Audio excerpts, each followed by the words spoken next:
This last section is actually looking into the marketing, right? And what are some of the, we've been talking about all of these messages, all of the services that are being sold online, and it is, at this point also important to look into, what is being sold and how is that being marketed?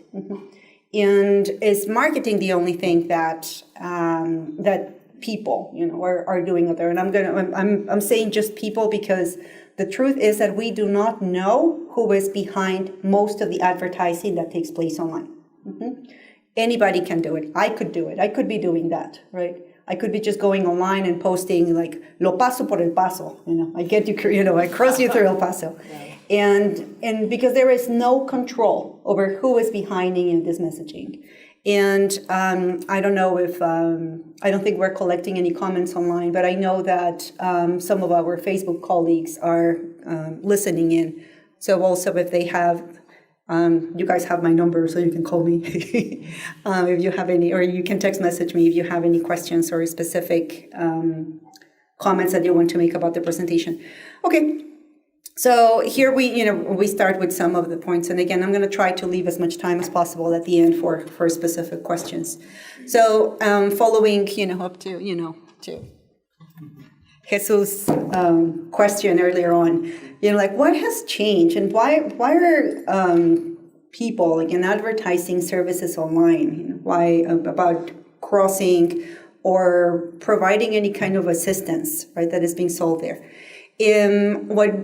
It's what appears to be the case, again, keeping in mind that the data is so limited that we really know so little about this level of communication and facilitation, is that the pandemic changed the nature of smuggling. If you recall, or also using the study that we did in the case of North Africa, people would contact a provider of services, a facilitator, of services online, or somebody who was advertising services, but this contact would usually follow an in-person meeting. So there was a more personal connection, like when people would be able to tell, is this person for real or he's just pulling my leg? And does he have any kind of evidence? Does he have any kind of referral about, or any other proof that he or she, because women participate very actively in smuggling facilitation, that they are legit, that they are actually selling me a service.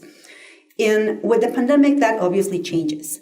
People are no longer able to meet with many of these facilitators. They cannot really establish that sense of confianza, of trust, that existed before or prior to the pandemic.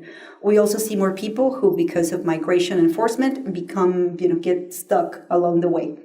So they want information, and the only way for them to get some of this information becomes Facebook. Going back to what Stephanie was saying earlier, some of the sources, some of the platforms that people use are changing, and people are moving to different ones that provide content that is more in line with what they are looking for. So we'll talk about that in a second as well. But the pandemic limits the ability of people to meet directly and to close these deals the way they traditionally used to, or the way they would like to do it. Again, in that report, that we wrote for the European Commission, said people really want to establish that personal connection, get a vibe of who is the person who is actually going to transport them. So they didn't just want to see a post or a text message, so they were relying a lot on video calls and going by that, kind of the vibe that they were getting from the facilitators.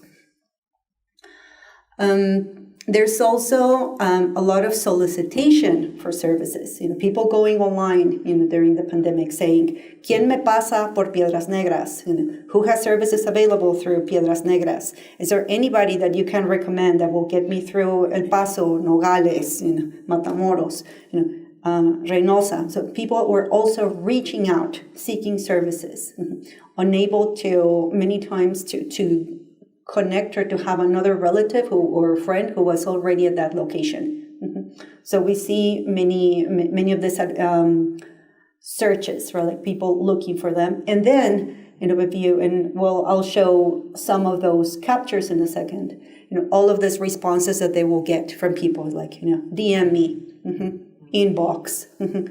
Hardly anyone was actually sharing information about the crossings right there. And this was because at the same time, as you can imagine, the people who sell the services are widely aware of the fact that they are being monitored. So they were not going to be, not all of them were going to be willing to put their information in there. So there's again this lack of, again, given the pandemic, once again, this lack of context and or reliable information concerning these facilitators. And we also saw a prevalence, or an explosion, rather, of scams. People, you're saying, like, I already paid, they asked me for the money, and I paid, I gave them all the money, and then I never heard from them again. Even though the person who had offered the services had already provided copies of their IFE, the voting card, or pictures, or they had already checked, looked them up, looked through their profile. Once the payment had been made, once the transfer, the money had been transferred, the person or the had offered the service vanished. So what is typically sold online? And here, again, it's not just the crossing. Facilitators are offering all sorts of services. So they can offer you a place that you can stay, where you can stay at. And this is, I'm referring to facilitators, again, in a general fashion, because people are facilitating different elements of the journey. So there's people who are selling accommodations, alojamientos. That's one of the terms that are often offered. Border crossings in the vicinity of a specific, ports of entry. Access to specific agents at specific airports. This was something, also if you were, again, especially during Title 42, there were a lot of people from places like Colombia, Ecuador, Venezuela, who were flying into Mexico City and then by land to the border, to the U.S.-Mexico border. And there was advertising, that said, I connect you with an agent, you just need to get to the agent. Los bajamos en Ciudad de Mexico, we get you there. There were also raiteros, so people who will give you a ride once you had arrived to a location within the U.S. They have better fitted vehicles that are, sometimes they will put pictures of them, luxury vehicles that would not, in the words of the people who were advertising them, would not attract the attention of the authorities. Something that I saw across South America at this time is that this persona de asesor, of the advisor, that also sells the services, this package that will bring you all the way from Venezuela, all the way from all the way to South America, and includes transfers, hotel rooms, and food. And there's also offers that say you don't have to pay. Once you get there, you pay off by working, which would raise some alerts regarding trafficking in persons. Let me show you some. So these are posts or captures from Facebook, of services that are offered. And I know that these PowerPoints are also going to be available online, so in case you want to access them later, that they are right there. The first one is the kind of services that you would see in South America, that are offered for South America. So the large buses that depart from all of these locations, and then they will take you to, again, destinations in Chile and Argentina. Right now, the financial crisis in Argentina is also leading many people to leave. But the tradition, many people who are already living in Argentina to leave, and also many people from Argentina themselves to leave. But the predominant destination at this time in South America continues to be Chile, again, despite the fact that the border is closed to people who are just recently arriving. And the other one is for the U.S.-Mexico border. I'll just translate it really quickly. It's like, we are at your disposal. We have, and here, it's important to also see the literacy level, how the words are spelled or misspelled many times. Tenemos cruce por la línea, we can cross you, through the line. Or walking, only 1 hour, guaranteed work, no scams. We depart, 4 times a week. You can call or send a WhatsApp too. Everything is for Tijuana. Work safe and confiable. Forgot the word. Trust. To be trusted. Ánimo raza. So how I don't know how to translate ánimo raza in a way that communicates that encouragement, right? Like, hey people, let's go people. You can see the fence there. So these are some of those images. And here, the question is, what can we tell about the marketing? There is really no way to confirm who is selling those services. That's what makes it so simple. Anybody can do it, literally.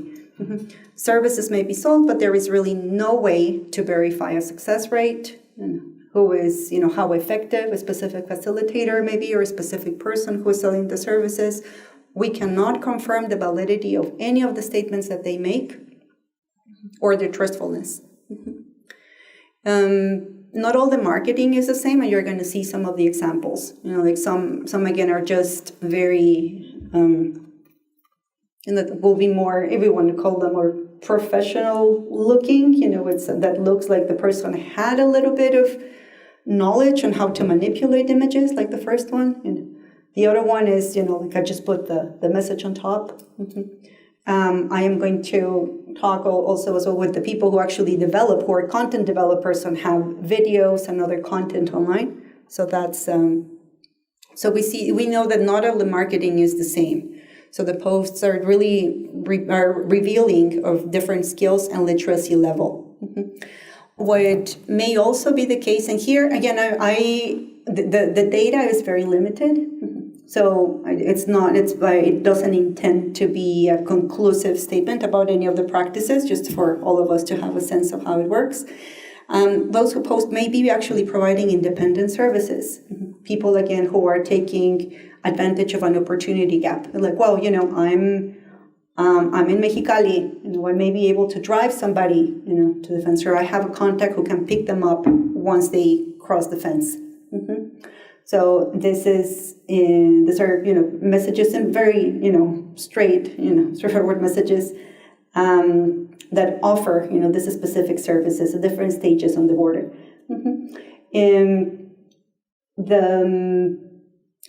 The main mechanism, again, to communicate or to disseminate many of these messages continues to be Facebook. What I have noticed, and this is, I need to do more research on that, but there is also, going back to the age question, there is some, and here I am just making kind of like an inference, there's a more dynamic way of posting that doesn't have to do, it doesn't have the same punch to post, I cross you through here and there, than showing in a TikTok, teenagers, because this is something that we spoke about during the last symposium, teenagers that take video of their own crossings and how they are facilitating the crossings and how they are successful at delivering the people, to their destination or transporting people to their destination. So the Facebook, again, the content varies depending on what platform, you are using.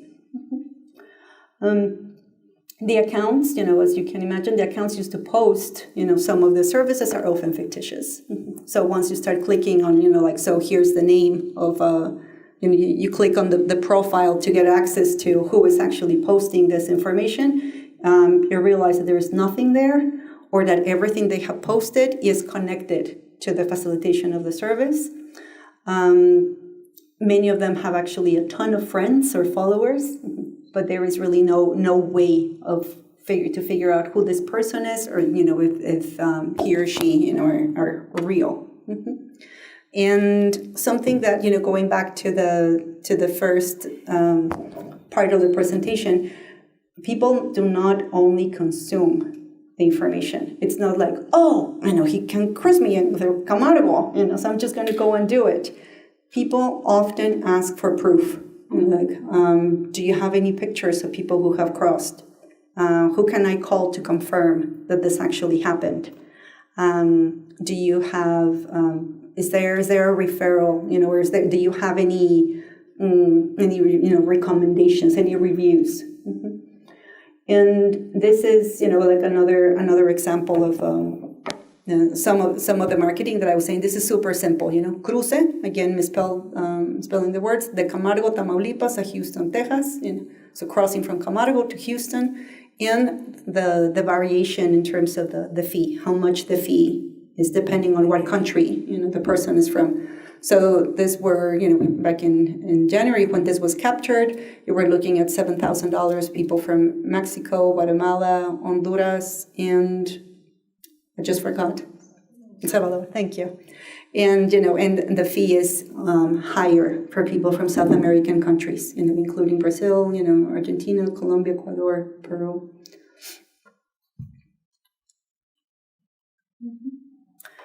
Here we go, with the question is like, okay, so, and I know that this is something that when we work directly with the people, we just want to pull our hair out, right? It's like, why would you do that? Why would why would you believe on somebody who sold you, who told you, who promised you this? Like that, somebody that you didn't see, that you did not even know existed. How can you do it? What's the logic behind it? And again, we go back to the fact that these are illicit services. It's impossible to confirm or to verify, who is actually behind them. If the provider of the services is actually for real, if it's going to deliver on the promise of the service. So again, advertisers often include in their posts, provide proof, or reviews, and I'll show you this one here.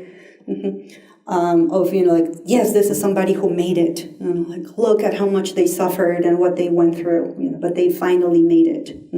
So many times they rely on images like this, that to communicate the sense that despite everything going wrong, they finally made it. I'll translate this really quickly. It has several spelling mistakes and says, although... I guess I also have to say apologies for the language and maybe graphic at times. Even though what we were not expecting estuvo la fregada was really bad. Your arrival, we must be grateful. We must be grateful to God for your arrival, and may karma exists. May God bless this little people in their new adventure to be lived in the United States. May God bless them, and here we are. I will never leave you behind. There's, also often this use of religious images and the iconography that is connected with that, and people in vehicles, people walking, through the desert wearing camel.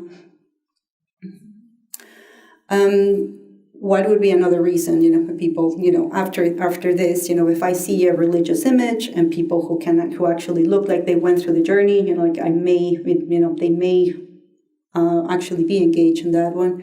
Another one is the advertisers make very good, they have specials, right?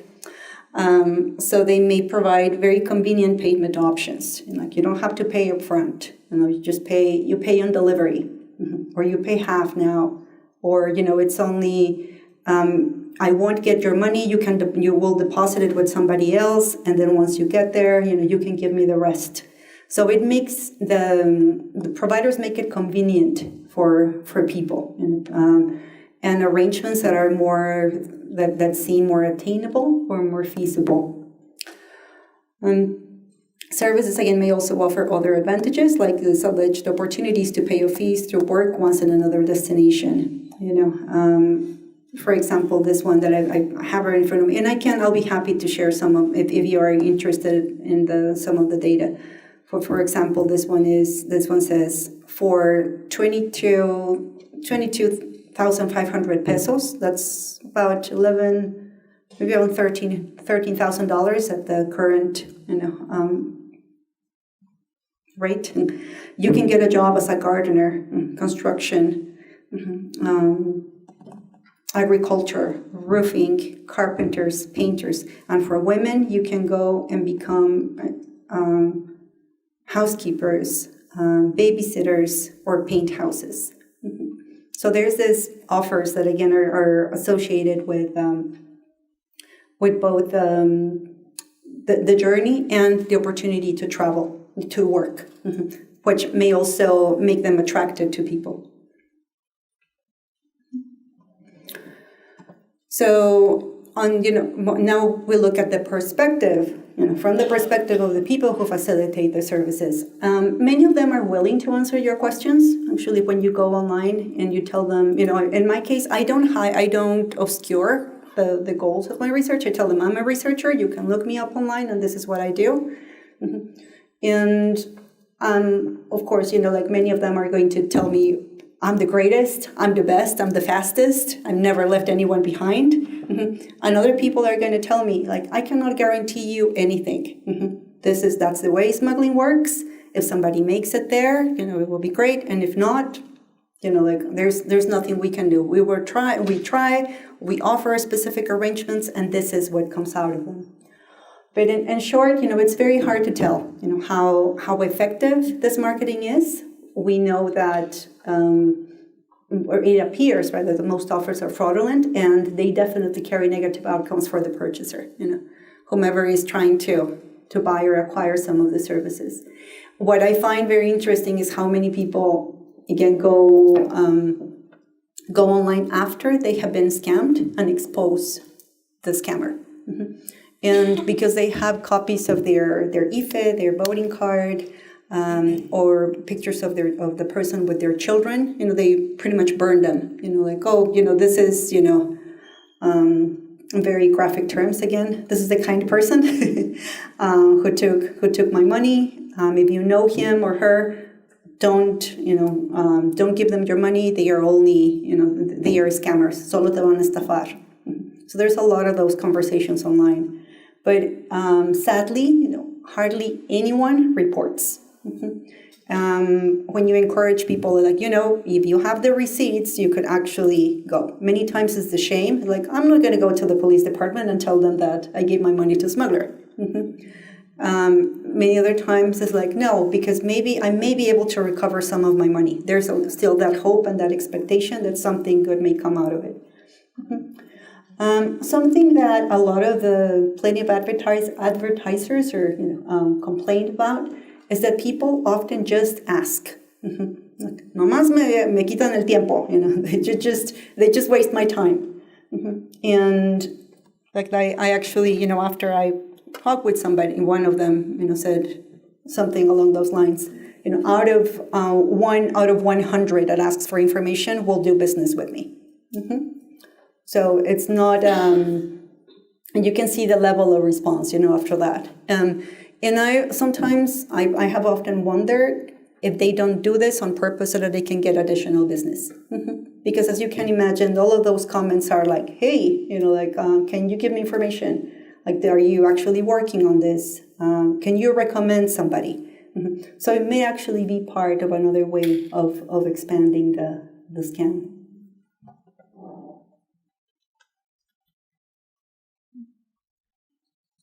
And again, people do not necessarily, it doesn't seem that like everyone that is going to that requests information actually purchases the services, but there's a lot of curiosity. And again, there are all of these inquiries that are sent out to find out if that person is really working the way they say they do.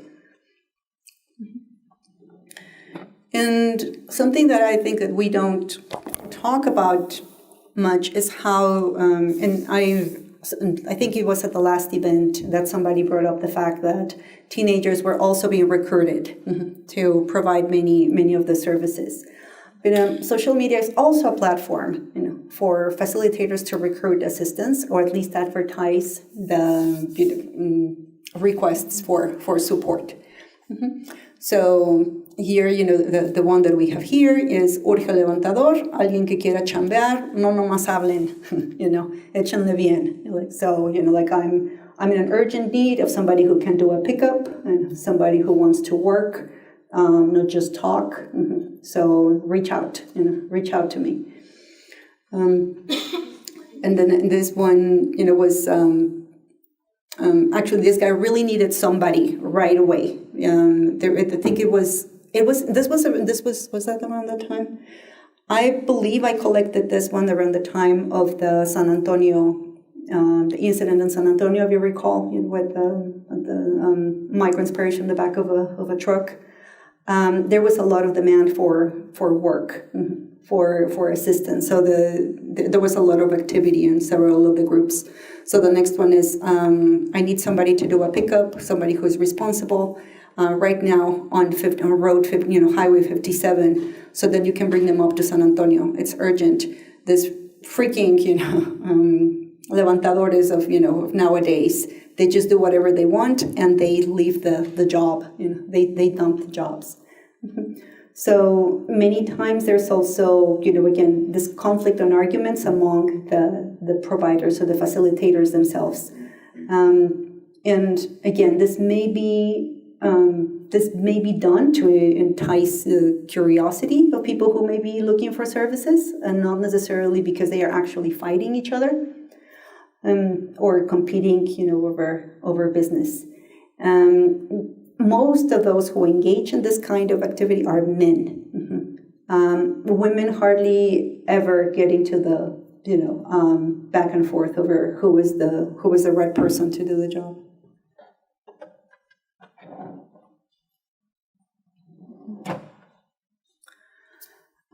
In terms of, so what I've shared with you is most of the content that you're going to find online is of this nature, and like all of this messages, people who offer services, people who are soliciting the help of facilitators, with some of their support. But then there is the content that you can actually access online. I've never been in a situation of risk or danger with any of the people that I have interviewed, but I am not naming anybody here, and I'm not putting any specific names to their links. If you are interested, we can talk about that later. I'll be happy to do that. But when I talk about professionalization in terms of social media, I'm talking about the people who upload content directly on YouTube, Instagram, and TikTok. And they seem to be, from what we know, are younger people who have more awareness of how to handle and how to reach audiences. Some of them have actually taken the training that Google offers on how to develop your brand.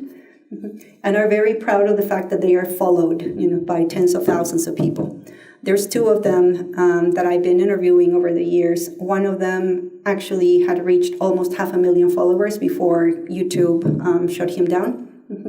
And another one has right now about 90,000 followers.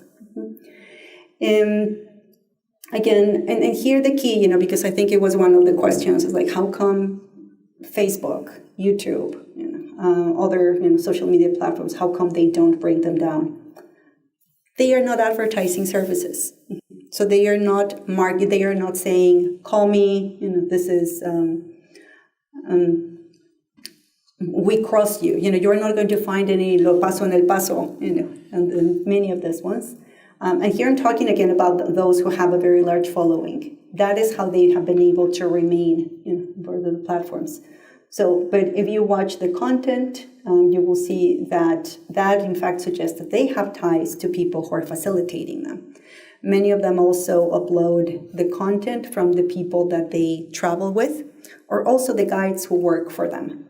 So you're going to see a lot of videos of people, being crammed in the back of a car, or you have seen probably the videos of people climbing the fence, using ropes or makeshift tools to be able to penetrate the wall. Many times, and this is what they themselves complain about, I got reported and I got taken down, or, I have to regain access to my account because, somebody complained that I was selling services. So many times their accounts are taken down, but they usually reemerge under different names. Or by then they have also established relationships with most of the people, and they just reach out to them through their other social media accounts. They may have several active at the same time, and they just move followers from one to the other. And this is again this was actually part of a capture of a video that one of them uploaded. So it says, my personal Facebook account was vetoed. Eliminated. They are saying that I am famous now. Ha ha ha. Therefore, they are only allowing me to use the pages that I control.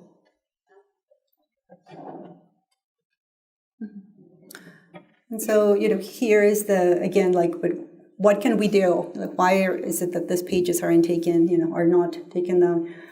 Full disclosure, I have been a consultant for Facebook, and this is part of the policy that they have in place. So if anybody goes to if you type policy, smuggling policy, Facebook, this is what you're going to get. So Facebook is asking, its users, this is what you shouldn't post. Content that recruits people for, facilitates or exploits people through any of the following forms of human trafficking. And they include, and here we see several forms of human trafficking. Human trafficking and migrant smuggling are different offenses. But in this case, they include at the end, content that offers to provide or facilitate human smuggling and content that asks for human smuggling services. It is also, as you can imagine, very hard to monitor and police all of this content,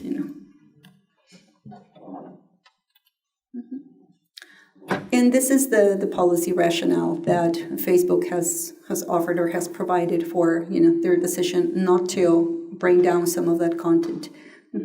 So they allow content, and this is something that has, I believe, generated some media about their decision. It was the fact that they allow content asking for or sharing information about personal safety and border crossing, seeking asylum, or how to leave a country. So these are some of the. They don't want, and Facebook at the same time does not want to impede people from accessing information that could facilitate them reaching safety. And again, this again comes directly from the people who are uploading some of the content. They are very aware of the fact that as long as they don't advertise that they are selling the service, they are not going to be, even if they are reported, it's very difficult that they will fall under the terms of the policy. Dr. Sanchez, thank you very much. No, sure. Thank you, everyone.